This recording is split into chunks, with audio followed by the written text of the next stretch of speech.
Broadcasting under the night sky from the edge of an undisclosed jungle on the Gulf of Mexico, I'm Christopher Garitano, your voice in the night. For the next hour, allow me to be your guide into the bizarre unknown, the fantastic macabre, and together we'll journey to that borderland between fiction and reality, a place beyond all rational explanation.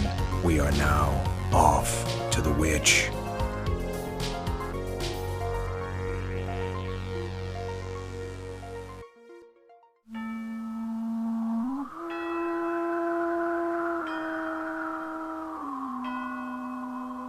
Something new is waiting for you at Disneyland. It looks rather innocent, just a big, old mansion. But there's a twist.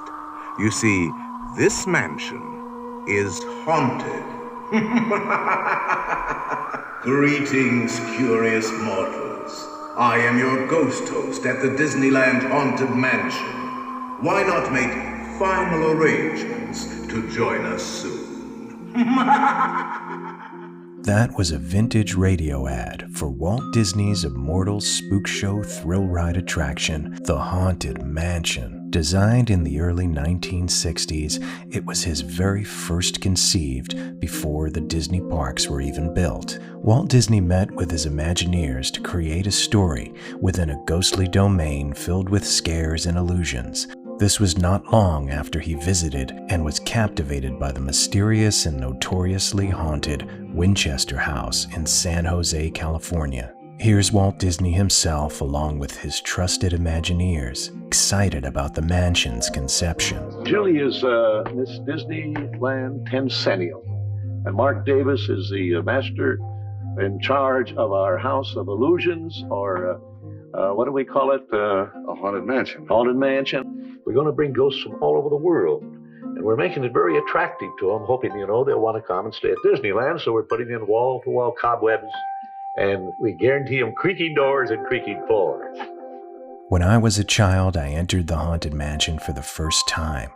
The parlor trick peppers ghost illusions of 999 mischievous specters as I passed through each set piece in the dark, ignited my imagination, and I would continuously go right back. Regardless of the arduous line to enter, I would see it again and again. Like many of us, tonight's guest was possessed by the magic and timeless illusions that Disney's haunted world offered. A magnificent obsession that led to one of the most unique and meticulously researched books on the subject. And we'll learn all about it after this commercial break. After these messages, we'll be right back.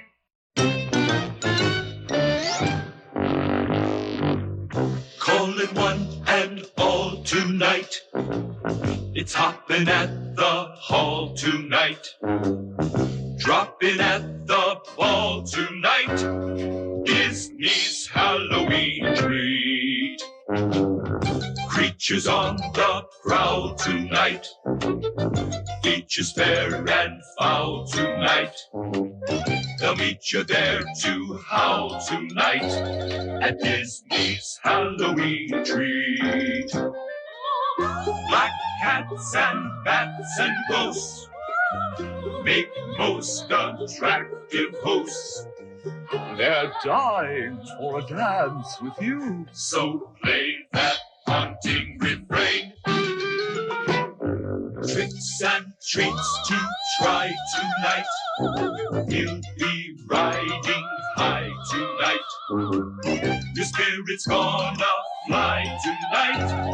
Disney's Halloween treat. Disney's Halloween treat.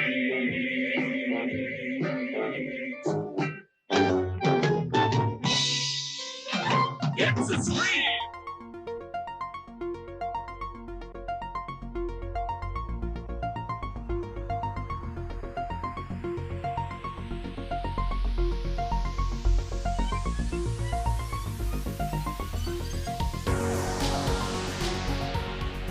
Welcome back to Off to the Witch. I'm your host, Christopher Garitano, and tonight's guest, Foxx Nolte, is and always will be obsessed with Disney's Haunted Mansion. The mansion called to Foxx after seeing it for the first time as a child, and eventually it was a constant observation after Foxx's employment at Disney World, Florida. An ultimate result of the obsession is Boundless Realm, Deep Explorations Inside Disney's Haunted Mansion, a fantastic book about not only the history and mechanical workings of Walt Disney's grand Gothic illusion, but also a meditation on ghost stories. Parts of this interview will appear in a segment in my forthcoming documentary, A Haunting We Will Go. But here it is, my full interview with Foxx Nolte. So when I was 5, my parents were building the house that I grew up in, and we lived with my great aunt in a little 50s ranch that I think she'd owned since it was built. In Torrington, Connecticut, and we spent like a half year there. And so I slept in a room in the back of the house that had an attached bathroom, which didn't strike me as a novelty at the time, but now that I'm thinking about it, should have been an early indicator. But that house had lots of very, very strange things happening in it. There was a closet in the master bedroom, which was basically on the other side of the wall that faced my door. And I clearly remember waking up in the middle of the night one night and looking at the door that was open, and there was like a big black dog standing in the door. And this didn't strike me as weird at all for whatever reason, so I fell back asleep. And then the one time that I know for certain we were there was Christmas. And so I spent a Christmas there, and I remember on Christmas Eve, I was asleep, and I woke up, and I always sleep on my side or my stomach, and so my hand was hanging off the side of the bed. And I remember just feeling instantly that someone was standing over the bed. And so so without opening my eyes, I moved my hand up, and I could feel a belt buckle right about at waist height. And of course, being 5, I assumed that this was Santa Claus, and I fell back asleep. Years later, I asked my dad, I'm like, did you come into my room that night and stand over my bed? And he's like, no. Turns out that I had a uncle once removed who died in that room. And that is why there was a bathroom attached to the room, because he couldn't make it out into the hallway to go to the other bathroom. And yeah, I think it was Uncle Frank. I'm not 100% certain, but my mom got drunk when I was a teenager and told me about it. And I was like, that's it. That's who was standing over my bed on Christmas Eve. Was your fascination with the Haunted Mansion a result of those ghost encounters? Well, it's hard to say. I mean, I was always a Halloween kid. And so, the Haunted Mansion, even when I was terrified of it when I was 5 or 6, was definitely like my thing. And of course, anything that scares you can also turn into your thing. And so, but you got to realize that even as an 8-year-old, I was going to cemeteries and making tombstone rubbings and, traipsing around places that were abandoned and doing that sort of stuff. So it's always been a big interest of mine. Why do you think Walt Disney was so intrigued by the dark side? It was in so many of those early Disney films. He must have had some interest in it. What do you think led to that or inspired that? I just think that Walt Disney was willing to do whatever was necessary to create a dramatically effective story, and I think that Walt really knew that kids had a great capacity and also enjoyed being scared. That's the only other, Steven Spielberg went really hard on that in the 80s as well. But, Walt Disney was definitely trusted his audience to be able to be frightened. And you see that from the earliest stuff. There's Skeleton Dance, which I think is 29. And Skeleton Dance is really, really morbid, and there isn't really that much humor in it. And in fact, it was banned in various places around the country. Like, theater owners refused to show it because Skeleton Dance was so morbid and it was so unrelieved by humor. And I just think that that sort of frightening aspect of Disney stuff is very important, and it's part of what gives it its uh, lasting value in culture and its ability to stick with audiences is that you can give them fun, but you can also give them sort of a thrill and sort of a morbid edge to it, and it creates a very a potent blend of fantasy. Yeah, I mean, I just think that ultimately, and I mean, if you go back and you look at a lot of the literature that influenced him, like Tom Sawyer and Huck Finn and Treasure Island, they're all to some degree or another scary, and I just think that he understood the dramatic value inherent in having some scary or morbid material inside of his fantasy works. It's something that a lot of people are afraid to do, but I think that things that are sort of whimsical but also scary tend to have longer lasting cultural cachet, I guess, if you will, than things that are simply one dimensional. I'm curious if was any of that material or any of those parts of the house or any of that stuff in Disney's films offensive to the youth of the day? Because in the 50s you had EC Comics and things like that. And, there was an outrage over it. Oh, absolutely. Yeah. No, I mean, from the moment that there's something that you can identify as horror movies, one, kids loved it, and two, everyone was freaked out about it. I mean, kids loved the Universal horror movies. Now, you wouldn't think twice about showing Frankenstein to an 8-year-old, but at the time, that was a shocking film and incredibly intense. And I think that here's another interesting thing. In my research, I recently did a piece where I was trying to figure out when people started trick-or-treating, doing the actual trick-or-treat thing. And I can't find any evidence of that happening before 1930, which, guess what, is when the Depression hits and horror movies hit at the same time. And so it's almost like at the same moment, kids got the idea of, oh, we can dress up as monsters. And, originally it was much more of a prank situation than it is now, but I didn't 100%. If that was a coincidence, it was a coincidence that would have been too nice to be true. But it was very interesting when I came across that. That somehow, when horror movies began to rise, the celebration of Halloween and trick or treating and all these modern things suddenly start popping up like mushrooms everywhere. Yeah. I mean, there definitely was always that edge, and unfortunately, the further back you go, the harder it is to find people writing about their firsthand experiences with this. But, as I said, Treasure Island is basically an unrelieved horror show, about a child, who falls in with criminals, essentially. And the book makes the criminals really scary. And there's murders, and there's backstabbing, and there's skeletons, and for 1893, I think, is when Treasure Island was published, or in 97. That was sort of getting to the edge of what might be appropriate for children to read. But children have loved Treasure Island ever since it was published. I certainly hope they still read it now. And it's hard. Again, it's hard to say with absolute certainty, but I think that kids have always liked scary things to some degree.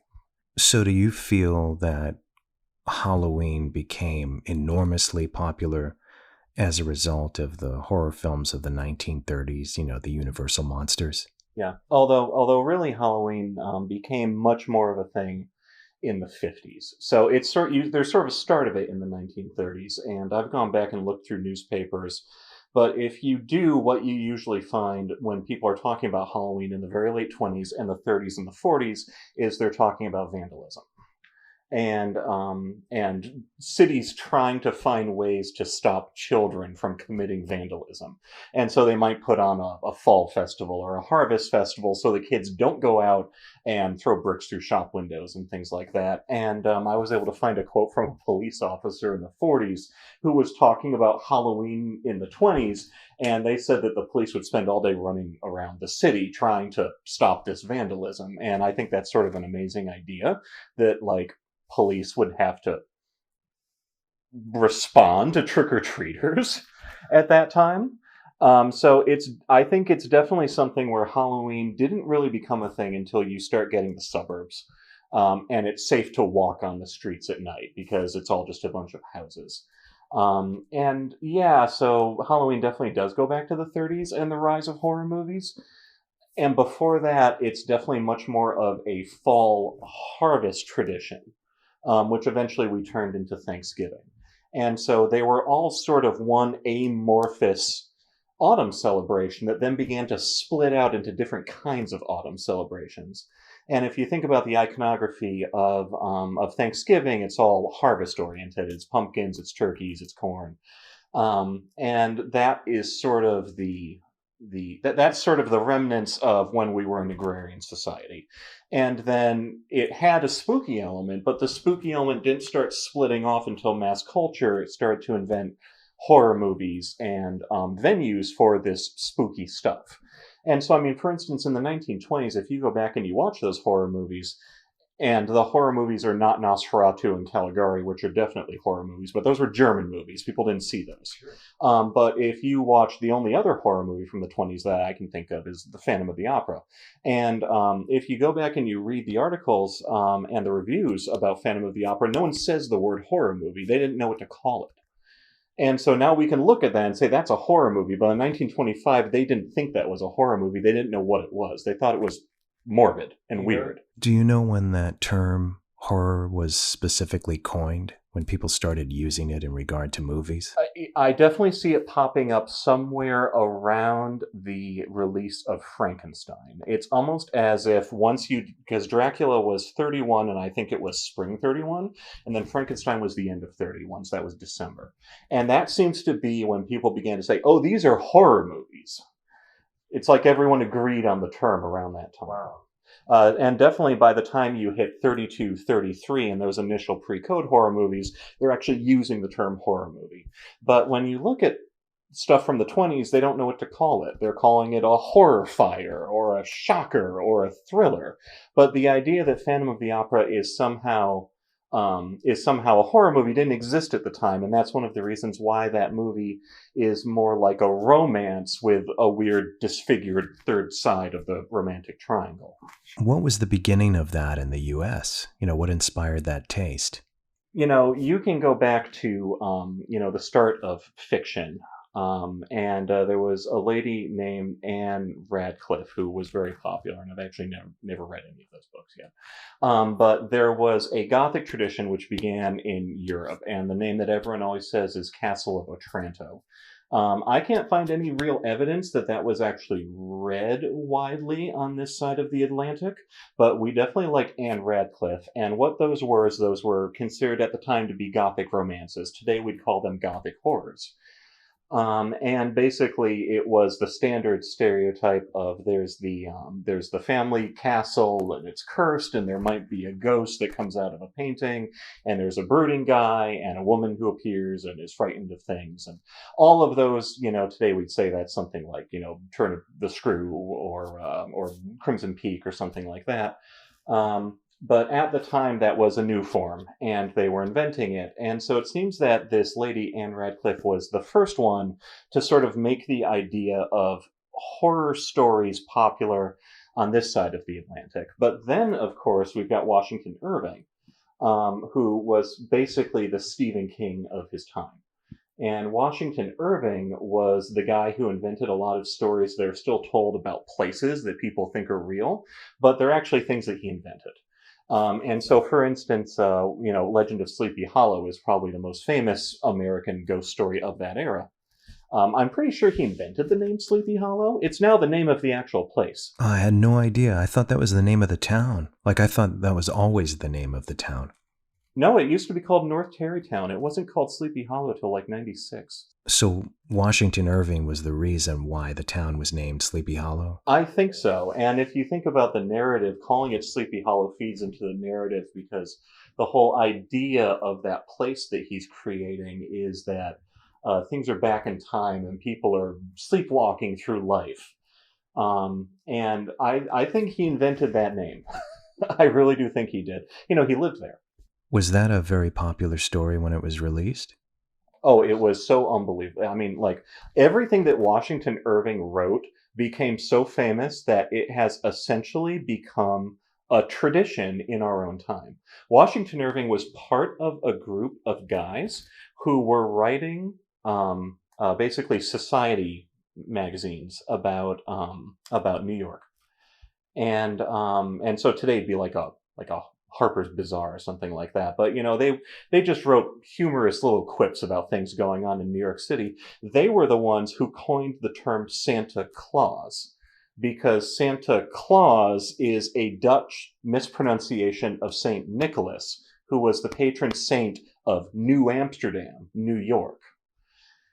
And so, and actually, his book, the Sketchbook of Geoffrey Cran, which is the book that Sleepy Hollow is in, that is actually the book that made the celebration of Christmas popular again in this country, because Christmas was banned in this country for most of the first couple 150 years. What was the reason?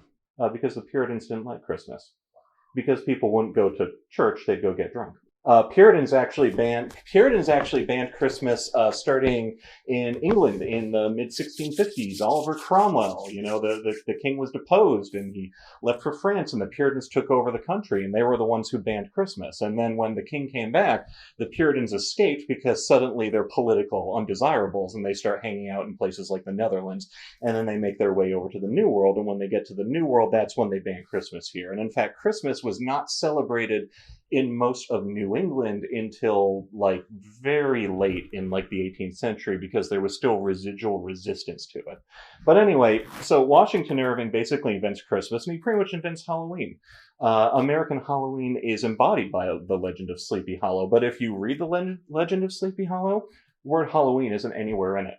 So all of the references in Sleepy Hollow adaptations in reference to Halloween came after the book was written. Mm-hmm. And that's one of the funny things is that when Walt Disney goes and makes the animated version of Legend of Sleepy Hollow in '49, he actually reintegrates Halloween imagery into it. If you read the book, the pumpkin that's thrown at Ichabod Crane is not a jack-o'-lantern, it's just a pumpkin. So was Halloween even a thing at the time of Irving's story? Not really. I'm sure he would have mentioned it if it was. You can go back and you can find references to Halloween, and people talk about Samhain and, Celtic New Year and all these sorts of things, but that wasn't really a thing. There were harvest festivals, and some of the harvest festivals eventually began to turn into Thanksgiving, eventually began to turn into Christmas. But when it comes to actually celebrating Halloween, it wasn't really a thing until post-Civil War. And even then, we're talking way after Civil War. I found some references to Halloween parties starting to happen around like 1890, like 1900, and things like that.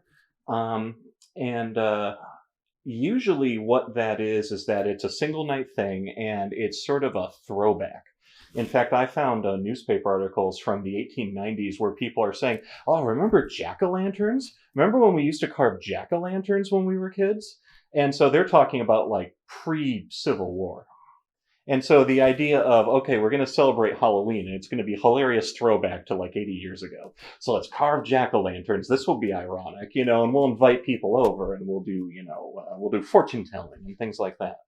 But even then, it wasn't mainstream. It takes horror movies for it to become a thing. I mean, people have believed in ghosts always. Although very often, if you go to the earliest settlements in the country, they aren't talking about ghosts or witches. They're talking specifically about the devil, talking specifically about Satan. And that was very often used as a metaphor for a variety of places that you might want to avoid for various reasons. So, for instance, where I grew up, there's a gorge that was called Satan's Kingdom. And basically, it was just a warning to be like, "Hey, don't go there. There's bad rocks there." So it's sort of hard to say entirely with absolute certainty, but definitely the ghost lore traditions would have been brought over from Europe, and unfortunately, they would not have been written down because they were brought primarily by poor people who couldn't write. And they weren't writing their own stories. So, yeah, I mean, it definitely has always been a thing, but it's very hard for me to give you precise information on it. I'm curious as what was uniquely forged to, settlers and people's reaction to the mysteries of this new world. It was still widely unexplored. The forests were a great mystery, the wilderness was. What was it that was unique to all of that?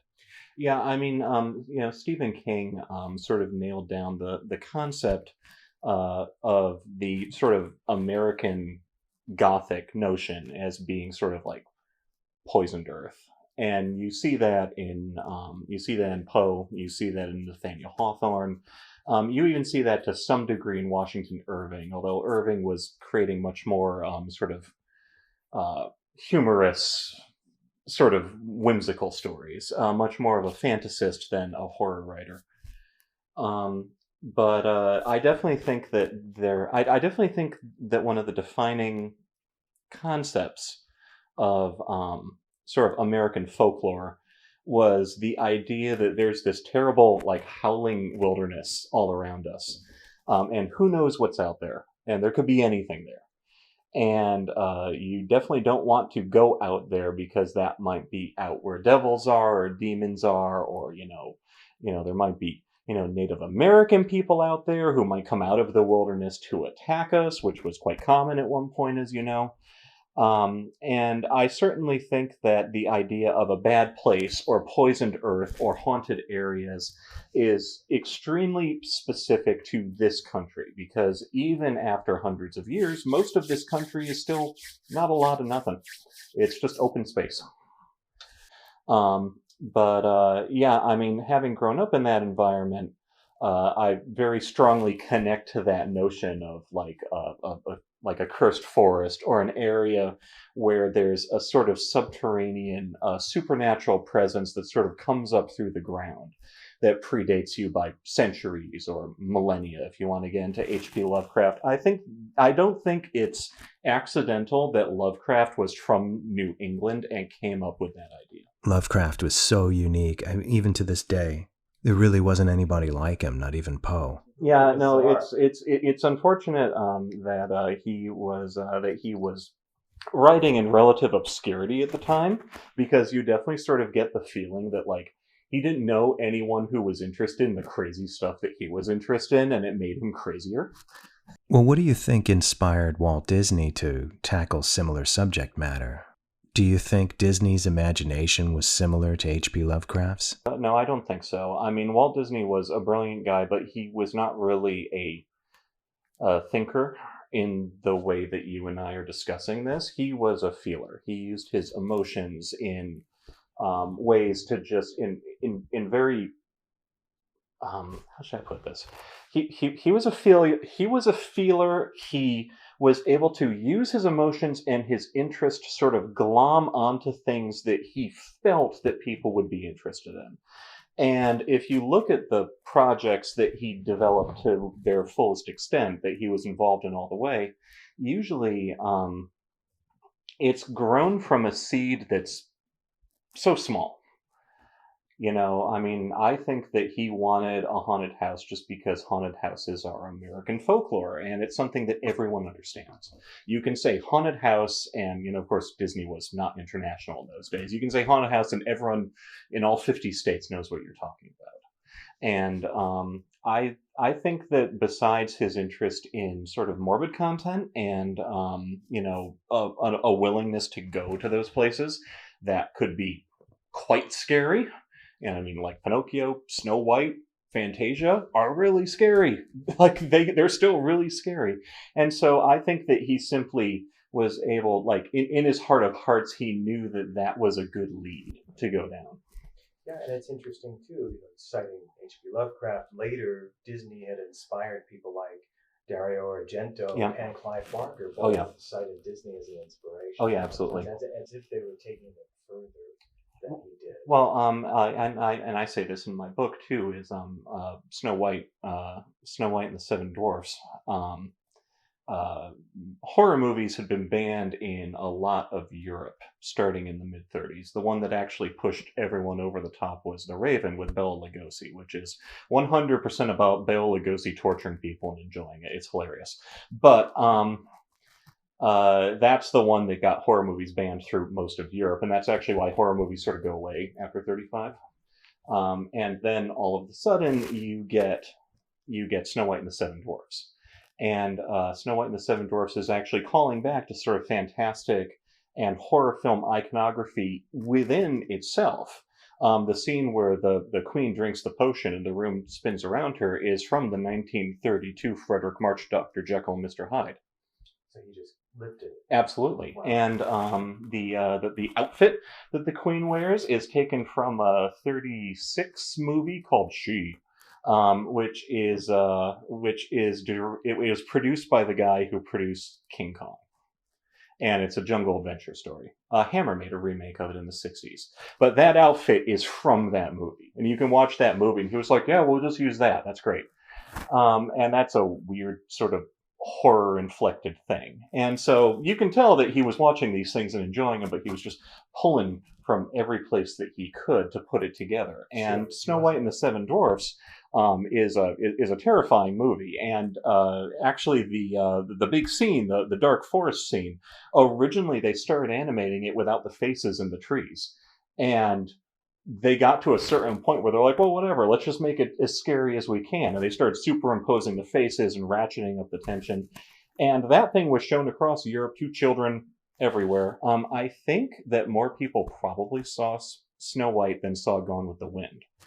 Snow White made less money because it was a children's movie, but it was widely seen everywhere. And of course, it traumatized people around the world, as it still does today. Absolutely rightly. And so when Italian filmmakers start making their own horror movies, they start repeating the notion of walking through a dark forest and becoming frightened. It's in Mario Bava's first movie, Black Sunday. It's in Twitch of the Death Nerve, which eventually turns into Friday the 13th. So that notion of a flight through a scary forest starts there in Snow White, and it's still being done in modern horror movies today.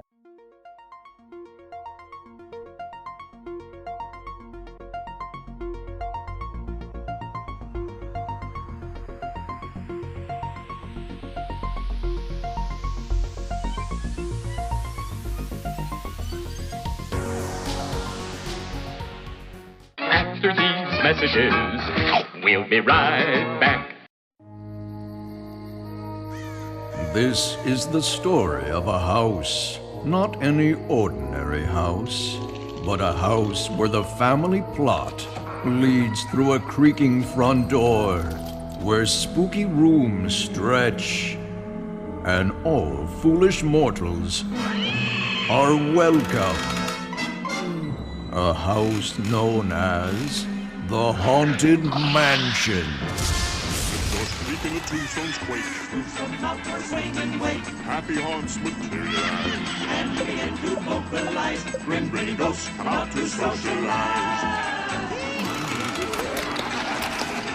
Even with 999 grim grinning ghosts, there's room for 1,000. Any volunteers?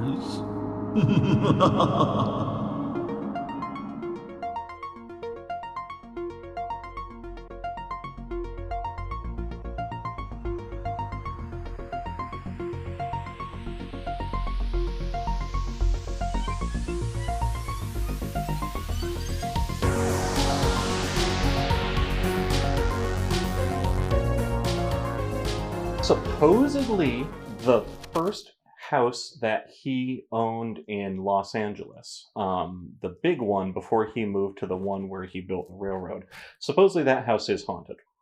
So when did the Haunted Mansion begin conceptually for Walt Disney?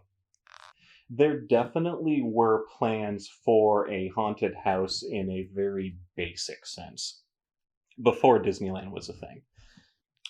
But again, it was just an idea, in the same way that there were ideas to have something with pirates in Disneyland. They never did anything with. So there is an early drawing of a haunted house at the end of a street with a church in front of it. And that was done either by Harper Goff or Bill Martin in 1954. But that was still just spitballing. They didn't know what was going to be inside it or anything. So it's definitely clearly something that Walt Disney said, like, oh yeah, put a haunted house in here somewhere. Would you say that Disney had a personal touch to everything in the mansion? You know, that he helped shape everything? Well, if you go to Disneyland and you ride their Haunted Mansion and you look at the outside of it, and then you walk into the foyer and you look at the flickering lights, and then you go into the stretch room and you ride the stretch room down, and then you walk to the end of the corridor and there's the portraits that change. When you turn that corner, you go into a place that Walt Disney had nothing to do with. Everything before that, he personally signed off on. After that, it was done entirely by the team that he assembled after his death. What year did he die? That was December 1966. And what year did the Disney World Haunted Mansion open, the one in Florida? The Walt Disney World Haunted Mansion opened in, that was October 1971. So basically, he had seen and signed off on everything in Pirates of the Caribbean. Pirates of the Caribbean was actually ready to go in mid-66. By mid-66, he was so sick, he couldn't go down and actually see the ride. He had to tell Claude Coates, like, if you're okay with it, I'm okay with it. I have to stay up here. But and they weren't able to get it open. This is actually kind of funny. They opened New Orleans Square in I think May or June 1966. Walt Disney was there. He dedicated it. The ride was not ready to open because when the boats went down the drop, it would soak everyone, and they had to re-engineer the drop, and that pushed back the opening 6 or 8 months. So by the time it opened in April 1967, he was gone. And at that point, that was when that whole team that did Pirates of the Caribbean just finished that, and then some of them began working on Tomorrowland, but most of them went on to work on the Haunted Mansion. And so one of the great things about the Haunted Mansion is that it is definitely one of those where you don't miss the absence of Walt Disney, because he basically told people what to do, and then he sat back and let them do it. Do you feel the Haunted Mansion would be the same without his influence? It's hard to say because he wasn't there. There definitely are people who worked on the attraction who said that it would have been different if he was there, but some of those people had access to grind, so whether or not we should trust them is an open question. So let's go back in time to when you first experienced the Haunted Mansion. Tell me a little bit about that. Lead me through. Yeah, the one in Orlando. I was terrified, and I don't think I saw any of the ride. Okay, so you missed it. Your eyes were covered. Oh, yeah, absolutely. Yeah. But you came back. When did you return? We returned every other year for a couple of years. It actually took me a while to kind of start to hone in on the Haunted Mansion as a thing that I was interested in. I definitely know that, so we would have been 5. I would have seen it again when I was 7. And then I would have seen it again when I was 9. And I know that by the time that I was 9, I knew that that was my thing. Like, specifically, because by that time I was buying all the shirts and buying all the merchandise, which there was none of when I was a kid, but I wished it existed. There was a postcard, and there was a shirt sometimes, yes. And then you could go into the little store next to the ride, and you could buy a monster mask, and you could buy a foam rock, and that was it. That was the only Haunted Mansion. You could buy the foam rock. And now it's turned into a phenomenon. There's Muppet specials and multiple movies and multiple books, and it's turned into like a cottage industry, and it makes me feel good, at least, because it felt like there was a time when the Haunted Mansion, you were going to go back and it wasn't going to be there anymore. Sure. And things haven't survived. Yeah, exactly. I mean, they still haven't fixed Journey into Imagination, but we got the mansion. We still got pirates, and people like them.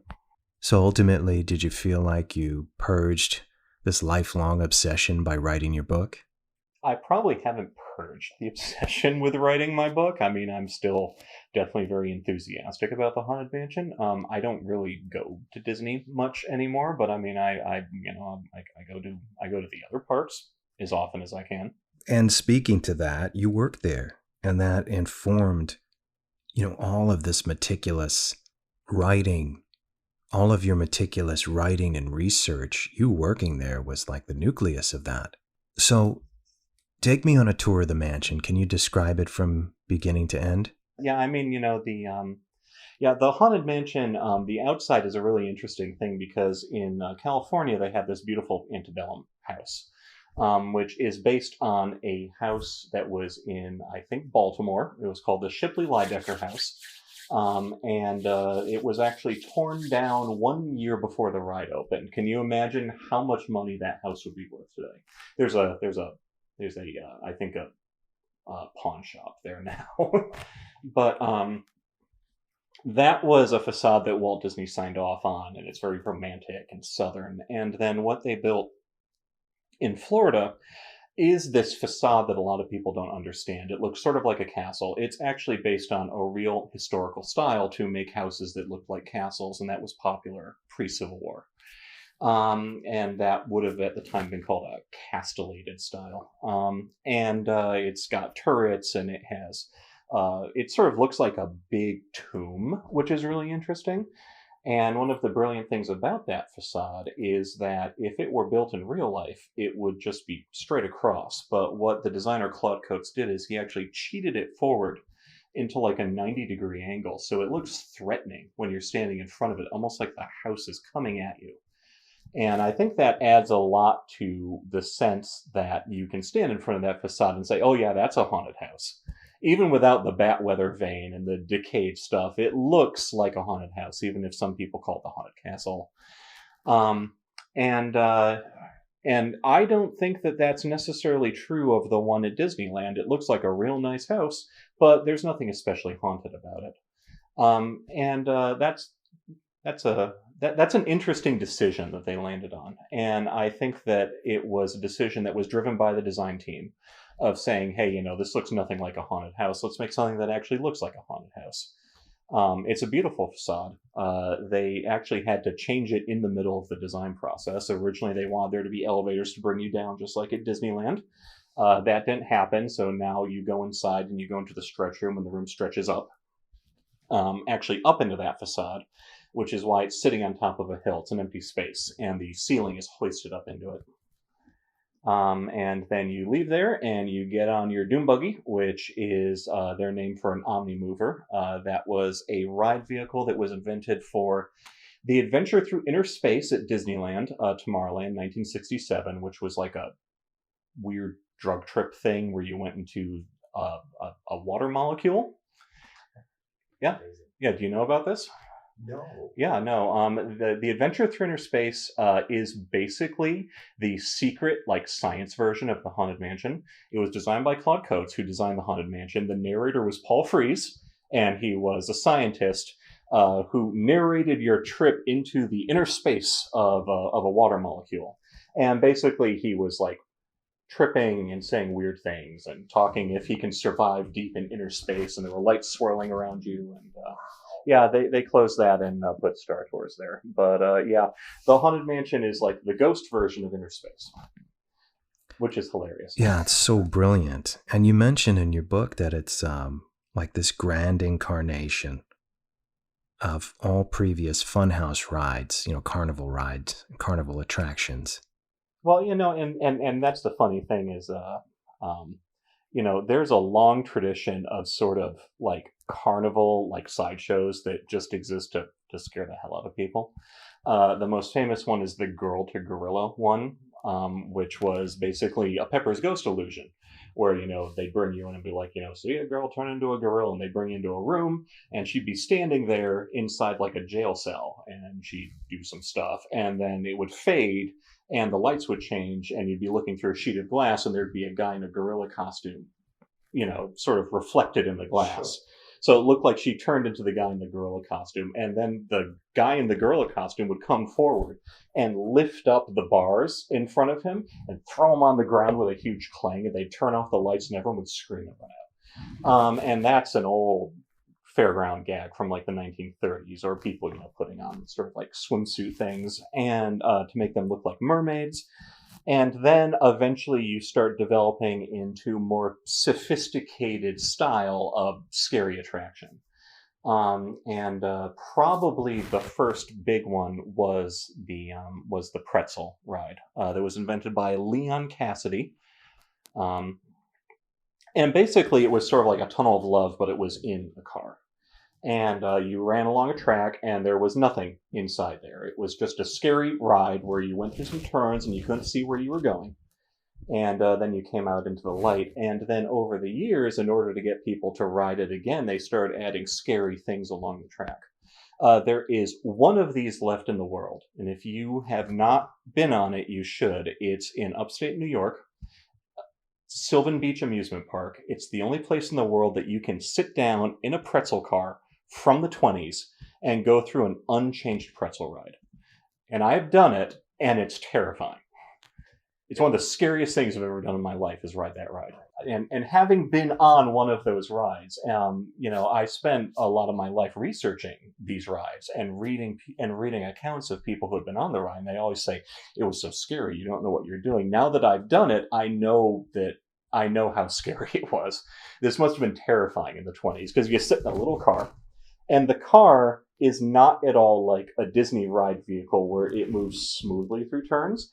It actually has 3 wheels at the front like a tripod. So when it goes through turns, it rocks you back and forth. And then inside the ride, it's pitch black, and you're going along a bus bar. And the rides were always built on wooden floors. So you're going over the wooden floors going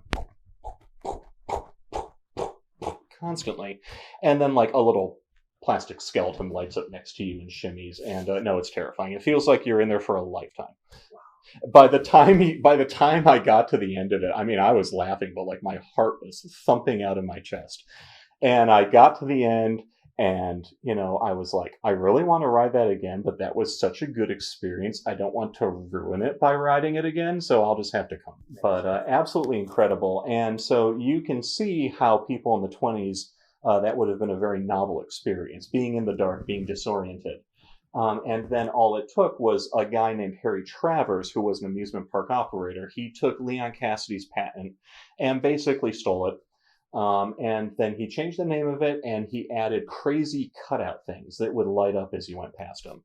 All of which were activated by the ride vehicle itself. And so the ride vehicle would go past, and you'd hit a switch that was a paddle, and it'd turn on a light bulb.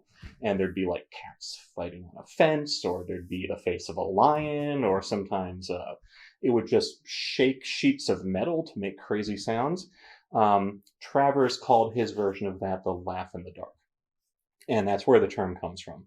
So it was basically those 2 pillars that created the dark ride, and a very early version of the dark ride. And that was late 20s, early 30s. And over time, those companies continued to be in existence, but pretty much Disney took that basic notion of a dark ride and turned it into an artistic experience like, Peter Pan's Flight. Sure. But then that actually forced those operators to go back and start turning them into more sophisticated versions of dark rides. And that's where Bill Tracy comes in. Bill Tracy was a real weirdo. Who was operating primarily out of New Jersey. I think he lived in a houseboat. Really strange guy, but he had this company where he would design these rides that were full of lurid, weird, gory things that made no sense. And he began to refurbish the pretzel rides into his version of the rides that were often called wacky shacks or haunted houses or laugh in the darks. If you've been to the haunted house in Ocean City, Maryland, I think, that's a Bill Tracy ride. And in comparison to those previous attractions, how does the Haunted Mansion differ? It's such a step beyond those rides, and those rides are great. I love those rides, but the Haunted Mansion is such a sophisticated experience that it almost could be about anything. I believe that it was architect Robert Morse who said that the Haunted Mansion must surely be one of the most sophisticated spatial experiences on the planet. And I really do think that's true. It's as much, what you're looking at is amazing, but the whole experience of being on it is amazing. It's like floating through space. And I think there's something very human about wanting to see the interior of places and see houses and see the way that people might live. And so it's a ride through a house, so that itself is interesting, but then it's a haunted house. And so there's the twist on it, and the way it guides you through it is so dreamlike. It's a ride of incredible power. If you go and ride the Haunted Mansion, one thing that you can try to do, which is almost impossible, is to look in places where they don't want you to look. And if you do, you'll see there's nothing over there. But no one looks over there. Everyone looks in that direction. Sure. Or I mean, look, if you can do. I rode this ride so many times that you can do fun things like, oh, I'm going to spend the whole ride looking at the floor. I'm going to spend the whole ride looking at the ceiling. But even then, if you start off going that way, you will almost inevitably sit back down and start looking at the ride because the spatial experience of being moved through that space is so compelling, it's impossible not to look at. It's absolutely impossible. When you're down and you're looking in the ballroom, and you're seeing all the ghosts doing their incredible things, there's a flat black ceiling above you. There's a flat black floor on down in front of you. There's a flat black wall on the left. There's a flat black wall on the right. And behind you is a garage door. No one sees them because they're looking at the ballroom. But it's incredible that they knew exactly what to build to keep your attention. The haunts in the ballroom are a Pepper's Ghost effect, right? Yeah, it's a Pepper's Ghost effect. It's one of the most elaborate. Can you tell me how that illusion is set up? Well, basically, you're on a balcony, and below you are figures, and they're all clothed in white or a very light material. And then in front of you are columns, and in the columns are giant panes of glass. And as you look through the glass, you look into a room that's empty, where there's tables and chairs and stuff. And then they put a light on the figure down below you. Its reflection appears in the glass in front of you and appears to be in the empty room that you're looking at. That's actually a very old illusion. Professor Pepper was the one who really was successful at monetizing it in the Victorian era, which is why we still name it for him. But he interestingly did it in a way very similar to the way it's done in the Haunted Mansion, where he would ask his audience to come into the balcony, and they'd look down at the stage, and then the actors were below the balcony. So it's actually it's a very canny recreation of basically a Victorian magic show. What's your favorite part of the Haunted Mansion? My favorite thing in the whole ride is that stretch from when you go up and you look down the endless hallway, and then you turn backwards and you go down the corridor of doors, ending at the clock. That's my favorite thing. There's so much stuff, and I love that it's the one part of the ride that's really trying to get creepy, and there's all the faces in the wall, and it really starts to feel oppressive, like the walls are coming in on you. And again, it's part of the brilliance of the Disney team is that they knew when to start tightening those screws onto you, and then it turns into the seance room, which is very peaceful. You know, and then you go into the ballroom, which is very spectacular. They're just constantly pulling these notes. It creates a very compelling emotional experience. Do you think the Walt Disney Company will ever make another ride as timeless as the Haunted Mansion? There's plenty of good rides being made now. I mean, there's rides that I like as much as the Haunted Mansion. For me personally, the Haunted Mansion is one of those Casablanca moments where the right people are in the right place at the right time, and they just make this thing which just could have not been interesting at all, but it's a masterpiece. Are you interested in designing one yourself? Oh, of course, absolutely. I used to build haunted houses when I was a kid. Back in the days when back in the late 90s, early 2000s, there was actually a big community.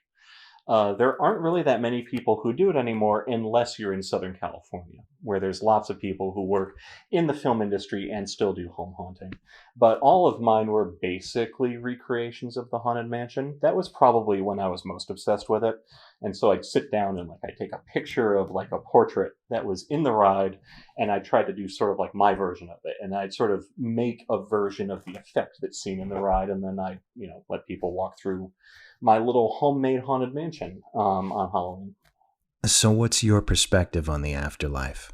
I think that people, whatever form of people there are, have an innate desire to believe that there's more to themselves than just a bunch of random flesh that happens to move sometimes.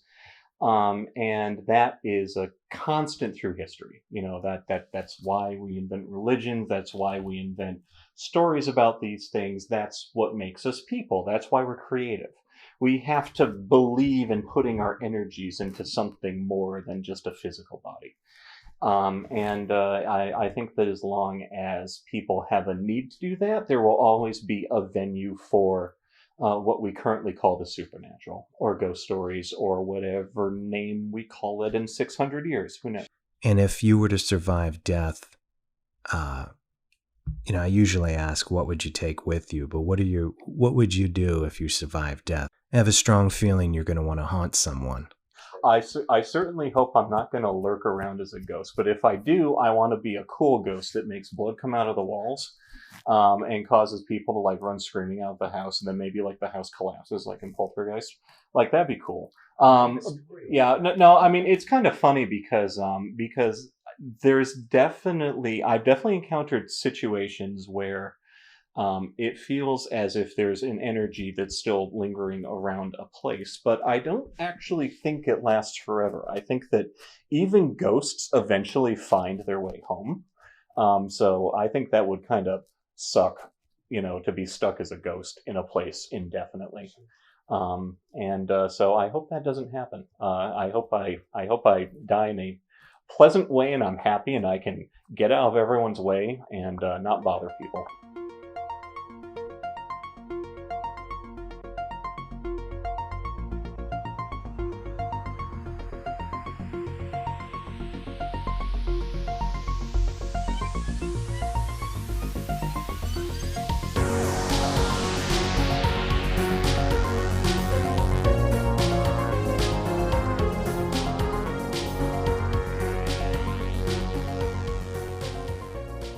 Welcome back to Off to the Witch. I'm your host, Christopher Garatano, and I want to thank you for joining the conversation tonight. I rarely, if ever, will plug anything on this show, but I urge you to read Foxx Nolte's Boundless Realm. It's a detailed look not only into our favorite haunted illusion, but the obsessed mind that we often have with the things we love in this life, and perhaps will carry on into the afterlife. Until next time, try to enjoy the daylight.